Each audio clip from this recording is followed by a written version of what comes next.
Hello students, आज हम लोग सब इम्पॉर्टेंट कॉन्सेप्ट्स देखेंगे, यानी meanings of definite integrals and its some properties देखेंगे।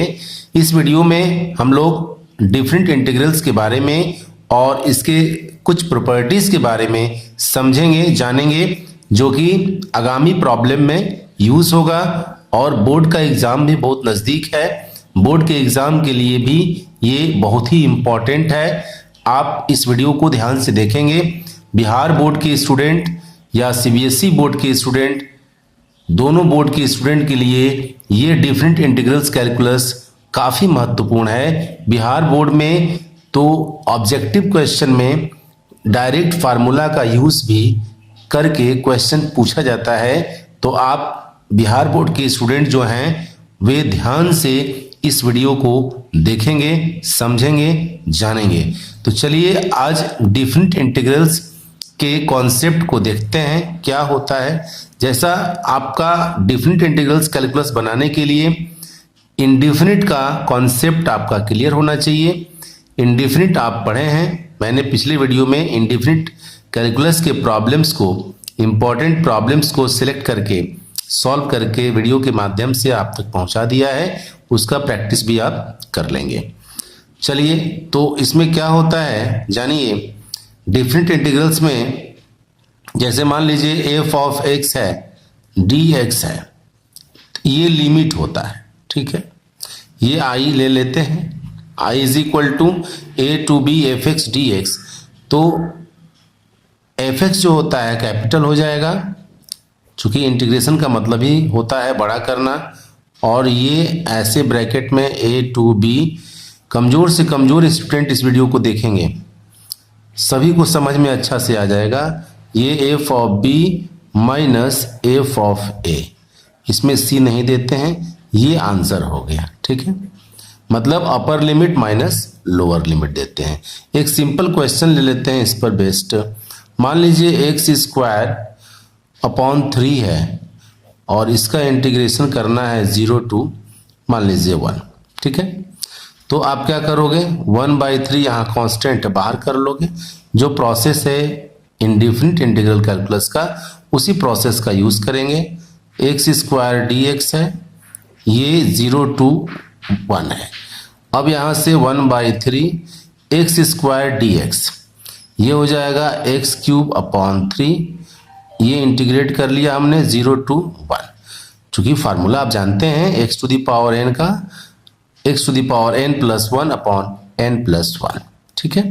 अब फिर ये कांस्टेंट यहाँ आ गया, इसको बाहर कर लेंगे तो 1/3 इंटू 1/3 बच जाएगा एक्स क्यूब। एकदम सिंपल वे में बता रहे हैं स्टेप वाइज।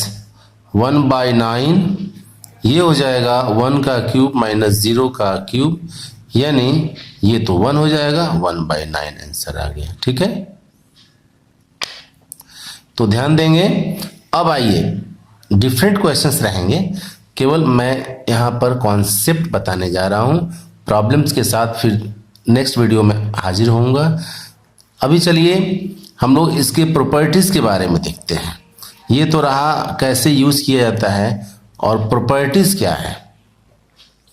प्रॉपर्टीज का यूज करके डायरेक्ट क्वेश्चन को सॉल्व किया जाएगा। कभी कभी प्रॉपर्टीज वाला जो फार्मूला है वो पूछ देता है, ठीक है। आइए, पहला प्रॉपर्टीज इसका है, प्रॉपर्टीज नंबर 1। अगर A to B F of X D X रहेगा तो इसको हम लिख सकते हैं A to B F of Z D Z. कोई दिक्कत नहीं है, सही बात है। अगर इसको करते हैं तो F B minus F A आएगा, F B minus F A आएगा। क्लियर है।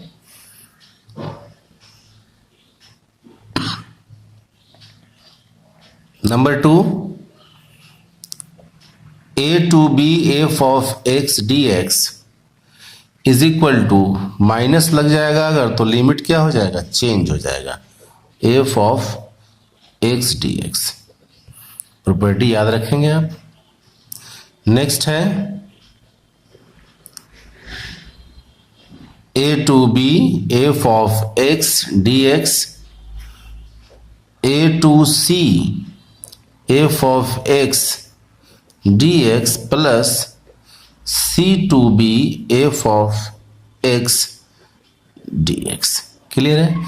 सी ए और बी के बीच में लाई करता है, मतलब सी ए और बी के बीच में लाई करता है, याद रखेंगे। नेक्स्ट प्रॉपर्टी है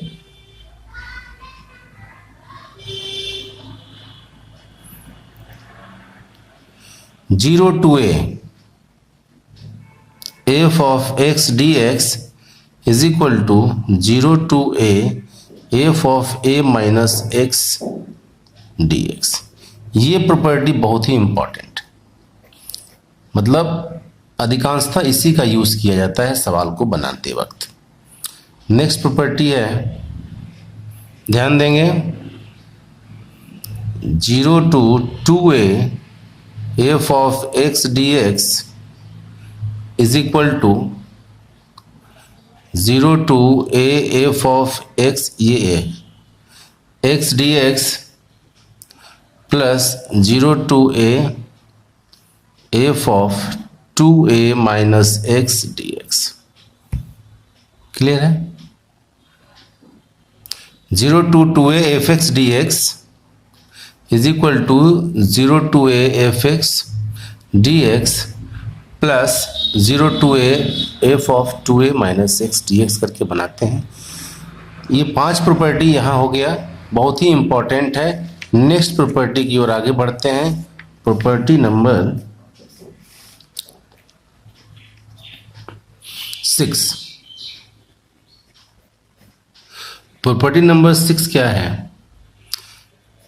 0 to 2a f of x dx is equal to हो जाता है twice of 0 to a f of x dx। कब? जब f of 2a minus x is equal to fx हो जाए तब। ठीक है, यानी इसको कह सकते हैं इवन फंक्शन। इवन में माइनस होता है, ऑड में प्लस होता है, मतलब F X is equal to even function. Function में इवन फंक्शन आप जानते होंगे। इवन फंक्शन का मतलब क्या होता है? इवन फंक्शन का मतलब होता है एफ एक्स अगर गिवन है, ठीक है, और F of minus X find करेंगे, if and only if f of x minus f of minus X is equal to 0 हो जाता है, तब उस केस में हम लोग ये कंडीशन मानते हैं कि इवन फंक्शन है। कंडीशन ऑफ इवन फंक्शन, ठीक है, इवन फंक्शन है। यानी इवन फंक्शन का कंडीशन है कि एफ एक्स गिवन रहेगा, एफ माइनस एक्स निकाल लेंगे, दोनों को माइनस करेंगे, अगर 0 आ जाएगा तो इवन फंक्शन होगा, मीन्स वही है। तो इवन फंक्शन के केस में ये होगा और ऑड फंक्शन के केस में 0 हो जाएगा, मतलब F of 2a minus X is equal to minus of F of X हो जाएगा। ठीक है, यानी इसको हम लोग ऑड फंक्शन कहते हैं। क्या कहते हैं? ऑड फंक्शन कहते हैं। ऑड फंक्शन में क्या होता है? एफ ऑफ एक्स गिवन होता है ना, और F of minus X find करेंगे, ये भी फाइंड करेंगे, मैंने व्हाट दिया हुआ है फाइंड करेंगे। अब इसके बाद if and only if F of X plus F of minus X is equal to 0 हो जाएगा, तो ये कंडीशन है, condition for odd function, odd function. ठीक है, अब नेक्स्ट प्रॉपर्टी आगे बढ़ते हैं। प्रॉपर्टी नंबर 7, इसमें है minus A to A F of X D X is equal to twice of 0 to A F of X D X. कब? Even function F X बराबर इवन फंक्शन होगा तब, ठीक है।